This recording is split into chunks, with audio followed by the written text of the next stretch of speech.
Admit झाले दवाखान्यामध्ये संभाजीनगरला, त्यांची प्रकृती खालावली. त्यांची प्रकृती, त्यांनी चांगला उपचार घ्यावा, चांगल्या सलाईन घ्याव्या, चांगलं आरोग्य, चांगला आहार घ्यावा, चांगला विचार करावा. ओबीसींचा, भटक्या विमुक्तांचा, दीनदलितांचा, ज्यांना आरक्षण दिलं गेलंय, इथं लोकशाही नावाचा देश आहे, इथं संविधान आहे, कायदा कानून आहे, त्याचा थोडासा अभ्यास करावा. हॉस्पिटलमध्ये ऍडमिट होऊन उपचार घेता घेता एखादं पुस्तक बघावं, ऑनलाईन युट्यूबवरती बरेच अनालिसिस असतात ते ऐकावेत आणि चांगलं आरोग्य कमवावं. शुभेच्छा आहेत आम्हाला त्यांच्या. आजारी पडू नये त्यांनी. सर काय सांगणार? बैठक आज SP साहेब भेट घेतली, काय चर्चा झाली? आम्ही आज जालना SP साहेबांची भेट घेतलेली आहे. भोकरदन तालुक्यामधल्या अनवा गावामध्ये धनगर समाजाच्या तरुणाचा महाशिवरात्रीच्या दिवशी गावातील गावगुंड असणाऱ्या भागवत उर्फ सोनू दौड नावाच्या माणसानं महाशिवरात्रीच्या दिवशी लोखंडी रॉड, विस्तवामध्ये लोखंडी रॉड लालबुंद करून धनगर समाजाच्या तरुणाला जीवे मारण्याचा प्रयत्न केला आहे. माणुसकीला काळीमा फासणारी ही घटना आहे. आणि हा जो सोन्या दौड नावाचा जो आरोपी आहे, त्याचा भाऊ एका पक्षाचा तालुका प्रमुख आहे आणि त्याची बॅक हिस्ट्री आहे, गुन्हेगार आहे तो, त्याच्यावरती अनेक गुन्हे आहेत आणि त्या गावामध्ये धनगर समाजाची संख्या कमी आहे. आणि दहशतीच्या दृष्टिकोनातून तू महादेवाच्या मंदिरामध्ये कसा आला हा प्रश्न विचारून त्याला नग्न केलं गेलेलं आहे आणि नग्न करून त्याच्या अंगावरती एवढे चटके दिलेले आहेत. छत्रपती संभाजीनगरमध्ये घाटी रुग्णालयामध्ये तो आता सध्या उपचार घेतोय आणि चिंताजनक परिस्थिती आहे. आणि अजून काळीमा फासणारी गोष्ट अशी आहे की त्यांनी तो व्हिडिओ बनवलाय आणि हा व्हिडिओ महाराष्ट्रामधल्या सोशल मीडियाद्वारे संपूर्ण महाराष्ट्रामध्ये गेलाय आणि समाजामध्ये प्रचंड अस्वस्थता आहे. महाराष्ट्रातल्या अनेक तालुक्यामध्ये निवेदने दिली जात आहेत. हा महाराष्ट्र आहे. आणि विशेष म्हणजे तो सोन्या दौड नावाचा जो आरोपी आहे, त्याचा भाऊ आहे, तो भाऊ मनोज जरांगेचा साथीदार आहे. त्याचे फोटो आहेत आमच्याकडं. त्याचा वावर, त्याचं राजकीय सर्व वातावरण, त्याचा सावकारीचा धंदा, त्याचे आजपर्यंतचे गुन्हे, म्हणजे यांची ही मस्ती त्यांनी या धनगर समाजाच्या तरुणाच्या बाबतीमध्ये दाखवलेली आहे. तो लोखंडी रॉड, लालबुंद रॉड पार्श्वभागामध्ये खुपसण्याचा प्रयत्न सुद्धा या माणसाने केलेला आहे.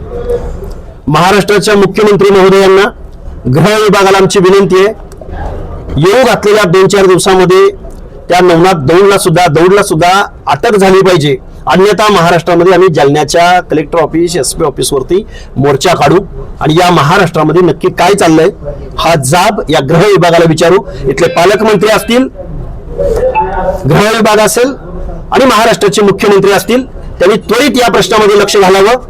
हा महाराष्ट्र कुणीकडे चाललाय अशी घटना आम्हाला कळते असं तर अशी झालेली नाही. या हरामखोरांना असं लोखंडी रॉड लालबुंद करून चटके देण्याचा अधिकार दिला कुणी? नक्की काय चाललंय? हा महाराष्ट्र नव्हे, महाराष्ट्राच्या मुख्यमंत्र्यांनी त्वरित यात लक्ष घातलं पाहिजे. यासाठी आम्ही SP-ना भेटलेलो आहोत. अधिवेशन होत आहे, ही कोणती प्रवृत्ती ही निजाम कालावधीमध्ये सुद्धा अशी शिक्षा दिली जात नव्हती. अशा शिक्षा आम्ही काही फॉरेन देशामध्ये, काही आफ्रिकन कंट्रीजमध्ये अशी सजा दिली जाते असं आम्ही ऐकून आहोत. पण अलीकडच्या कालावधीत आम्हाला तर असं अशी कुठं शिक्षा दिली जाते? कशाची शिक्षा देताय तुम्ही? महादेवाच्या मंदिरात आला म्हणून एक धनगर समाजाचा तरुण ही जात वर्चस्वाच्या भावनेतून या धनगर समाजाच्या तरुणाला जीवे मारण्याचा यांनी प्रयत्न केलाय.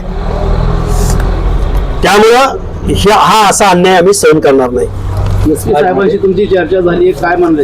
SP साहेबांनी जो आरोपी आहे त्या आरोपीला अटक केलेली आहे. पण आमचं SP साहेबांना असं म्हणणं होतं की त्याच्या भोवताली जे माणसं उभी होती, जे गुन्हेगार आहेत, त्यांनाही अटक झाली पाहिजे, त्याच्या भावालाही अटक झाली पाहिजे.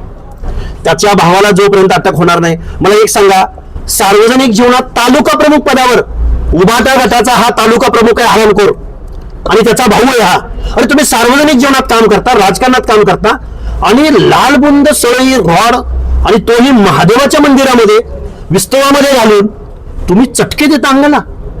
तो माणूस अक्षरशः मरण यातना भोगतोय, मरणाशी झुंज देतोय छत्रपती संभाजीनगरमध्ये.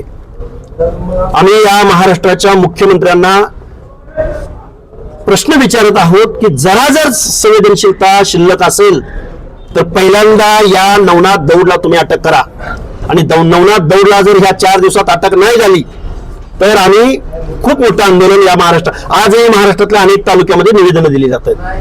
जाती रंग देण्याचा प्रयत्न होईल असा आरोपीचा एक व्हिडिओ व्हायरल झालेला आहे. हे बघा, आम्ही ओबीसी हा धनगर समाजाचा तरुण आहे. या धनगर समाजाचा तरुण नसता तर याच आरोपीने अशा पद्धतीचं माणुसकीला काळीमा फासणारं कृत्य केलं असतं का?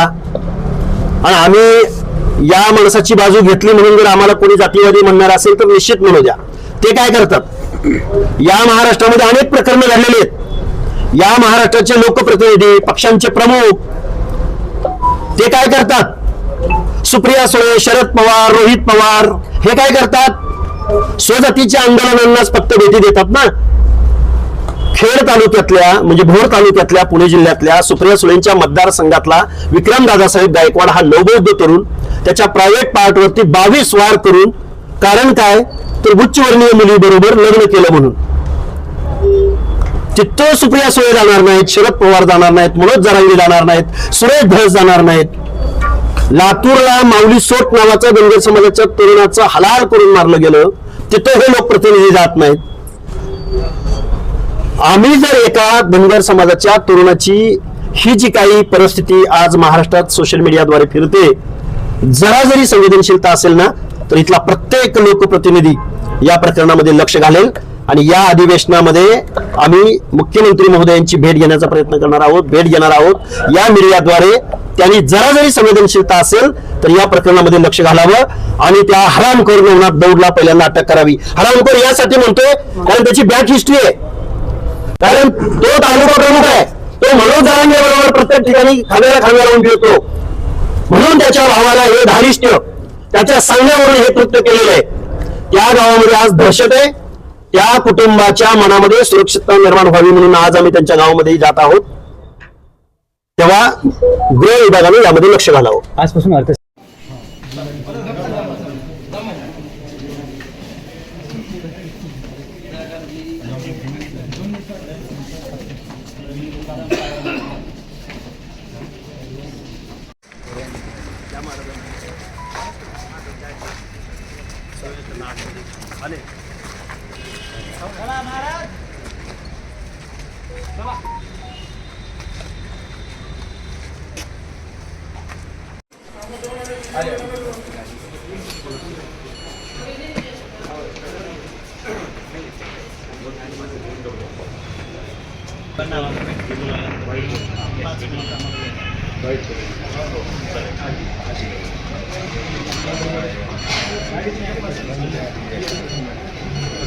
चला